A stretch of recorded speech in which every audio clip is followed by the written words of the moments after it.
Toby is a tram engine. He has cow catchers and side plates and doesn't look like a steam engine at all.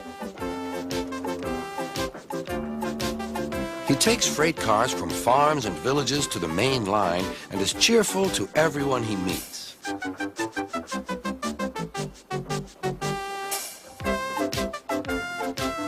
He has a coach called Henrietta who has seen better days.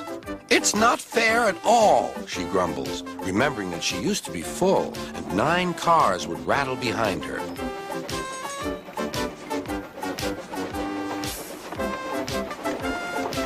Now there are only 3 or 4, for the farms and factories send their goods mostly by truck. Toby is always careful. The cars, buses, and trucks often have accidents. Toby hasn't had an accident for years, but the buses are crowded and Henrietta is empty.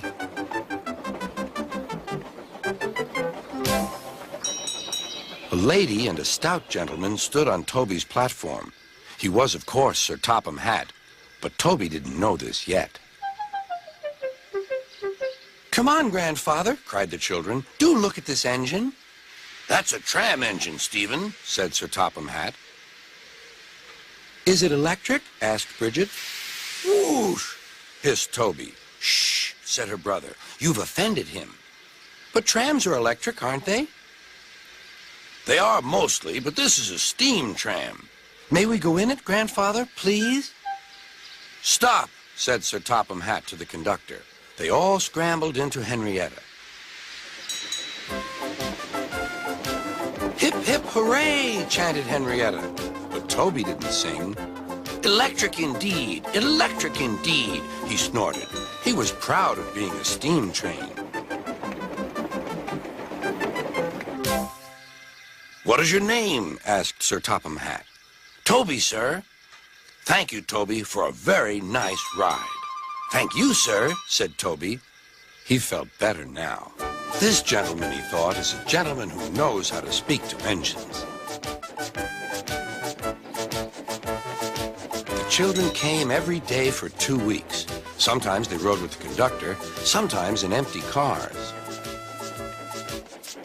On the last day of all, the driver invited them into his cab. All were sorry when they had to go away. And Sir Topham Hatt and his family thanked everyone.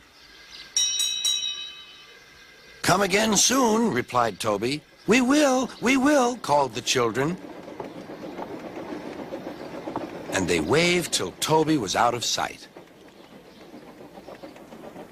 The months passed. Toby had few cars and fewer passengers. "Our last day, Toby," said his driver one morning.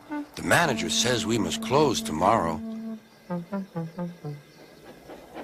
That day, everyone wanted the chance of a last ride.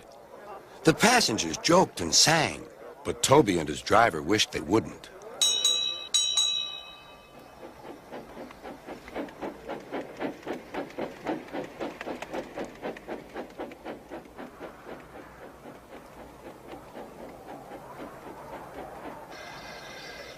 "Goodbye, Toby," said the passengers afterwards. "We're sorry your line is closing down." "So am I," said Toby. Nobody wants me, Toby thought, and went unhappily to sleep. Next morning, the shed was flung open, and old Toby woke with a start to see his driver waving a piece of paper at him. "Wake up, Toby," he shouted excitedly. "The mail has just arrived, and there is a letter for us from the stout gentleman. Maybe it's good news."